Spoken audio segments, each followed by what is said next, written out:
आदाब, सत श्री अकाल, नमस्कार। न्यूज़ प्लस वन से मैं शगुफा परवीन। हम आपको बताएं न्यूज़ प्लस वन की कुछ खास खबरें।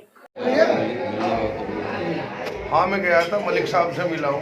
वो हमारे पड़ोसी हैं, यहाँ से भी पड़ोसी हैं और वहाँ से भी पड़ोसी हैं, सराय से हैं वो। मैं मानता हूँ कि ये कपड़े वाले बहुत अच्छे आदमी हैं मलिक साहब जो। इनके बच्चे बहुत अच्छे हैं, इनका व्यवहार बहुत अच्छा है, व्यवहार कुशल आदमी है, हर आदमी की इज्जत करते हैं और किसी को भी अपनी दुकान से कभी इन्होंने अगर कपड़ा लेने गया, पैसा हुआ या ना हुआ, लेकिन इन्होंने कभी वापसी नहीं किया। इतने अच्छे इंसान हैं। ऐसे आदमी के साथ, ऐसे बिजनेसमैन के साथ घटना बहुत दुखद कहानी है। और ये आए दिन लूट के जो मामले सामने आ रहे हैं, तो मैं समझता हूँ इसमें कहीं ना कहीं प्रशासन जो है ढीला है। और मैं बता दूँ आपको, प्रेमनगर में एक लूट हुई 15 या 20 दिन पहले। आज ये लूट हुई।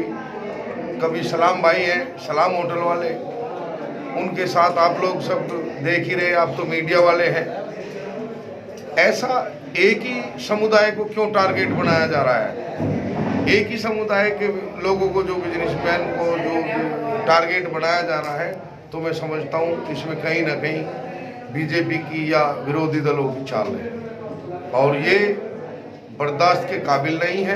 अगर इस पर प्रशासन अंकुश नहीं लगाएगा तो इसमें हम आगे कोई भी निर्णय पूरा समाज मिलके और इसको आगे जो है क्या नाम होने ना देने की हम अपील भी करते हैं और प्रशासन से ये भी कहना चाहते हैं कि एक ही समुदाय के साथ ऐसा क्यों आ रहा है, क्यों हो रहा है? क्या ये दोगलापन नहीं है? मैं समझता हूँ कि बदमाशों के हौसले पस्त हैं। कहीं मर्डर हो रहे हैं, कहीं लूट हो रही है, कहीं बलात्कार हो रहे हैं, तो मैं समझता हूँ इसका जिम्मेदार सिर्फ और सिर्फ प्रशासन है। कपड़ा व्यापारी को क्या आश्वासन दिया आपने? मैंने कपड़ा व्यापारी को कहा कि हमारे लायक जो भी काम है हम आपके साथ हैं, तहे दिल से हम आपके साथ हैं और साथ रहेंगे। क्योंकि इकराम नगर, कंचन पार्क और मुस्तफाबाद में समझता हूँ कि बिजनेस जैसे जैसे बढ़ता जा रहा है, वैसे वैसे यहाँ लूटमार भी होनी चालू हो गई है। एक कपड़ा व्यापारी यहाँ मदरसे के सामने, वो भी हमारे अपने ही हैं, उनके साथ ऐसा हुआ है। तो मैं समझता हूँ कि प्रशासन इनको एक एक हथियार अलाउ करे और इनके कम से कम और भी कुछ नहीं तो इनके पास एक एक गन का इंतजाम किया जाए और प्रशासन इसका मालिक होता है, जिम्मेदार होता है। तो मैं इन कपड़ा व्यापार और भी कुछ नहीं तो इनके पास एक एक गन का इंतजाम किया जाए और प्रशासन इसका मालिक होता है, जिम्मेदार होता है।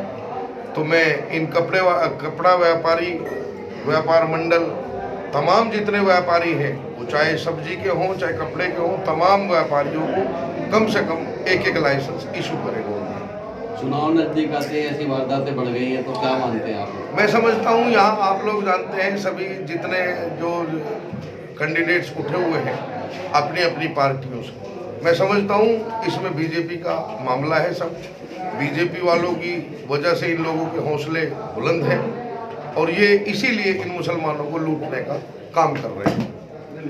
यदि आपको जनता ने मौका दिया तो क्या इस तरह की घटनाओं पर अंकुश लग पाएगा? ये बिल्कुल अंकुश लगेगा। सबसे पहले इस पर अंकुश लगेगा। दूसरा, जहाँ मान सम्मान जो है, जो मान सम्मान खराब किया जा रहा है, उस मान सम्मान को वापसी लाया जाएगा और व्यापारियों के साथ कोई घटना ऐसी नहीं होगी, ये मैं आश्वासन देता हूँ। लेकिन बीजेपी नेता तो दावा करते हैं कि यहाँ तो 12 बजे तक कोई घटना नहीं होती है, महिलाएं भी सुरक्षित घूमती हैं, लेकिन ये दिन दहाड़ी वारदात हो रही है, तो क्या नजर आ रहा है इनका? क्या किस तरह की ये बात कर रहे हैं? ये झूठ मूठ की राजनीति बीजेपी करती है, बीजेपी का विधायक करता है। हमारे यहाँ तो ऐसा नहीं है। बिल्कुल सारे मामले हो रहे हैं, जीती जागती मिसालें हैं। प्रेमनगर में उस दूध व्यापारी को लूटा, कपड़े वाले को क्या नाम मलिक साहब के यहाँ दिन दहाड़े डकैती डाली, और मैं समझता हूँ कि पूजा कॉलोनी में भी एक हादसा हुआ। सलाम होटल वाले के यहाँ हादसा हुआ। सलाम वाला मैं समझता हूँ कि वो अपने व्यवहार से, अपनी कुशलता से यहाँ बिजनेस कर रहे हैं, वो कोई डकैती तो किसी को डाल नहीं रहे।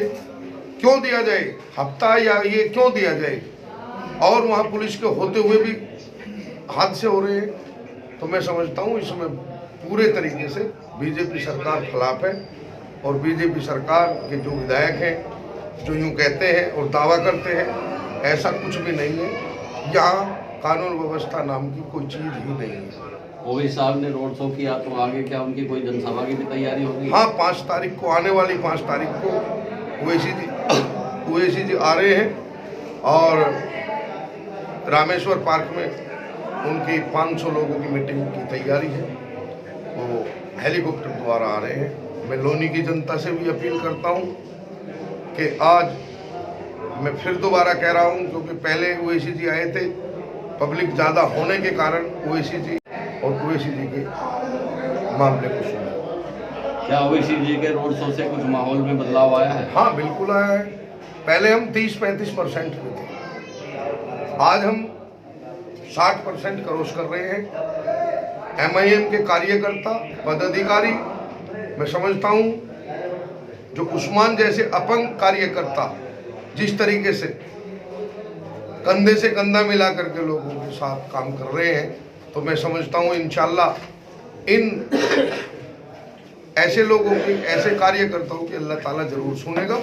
और हौसले बुलंद है हमारे कार्यकर्ताओं के, बिल्कुल 24 घंटे चलने वाले आदमी हैं। और मैं समझता हूँ कि पूरे क्षेत्र में MIM ही रही। तो तारीख डिसाइड हो गई है ओवैसी साहब की जनसभा की? हाँ, उधर से हमें प्रोग्राम मिल गया है। यहाँ प्रशासन थोड़ा लेट लतीफ कर रहा है, तो मैं समझता हूँ कल उसकी पूर्ति हो जाएगी। कौन सी तारीख में होने की उम्मीद नजर आ रही है? 5 तारीख में ओवैसी जी आ रहे हैं। तो मैं लोनी की जनता से फिर कहना चाहता हूँ कि बुजुर्गों, दोस्तों, साथियों, उस प्रोग्राम में 4 चांद लगाने की कोशिश करें। बहुत बहुत धन्यवाद। अस्सलाम वालेकुम। Subscribe now and press the bell icon. Never miss an update.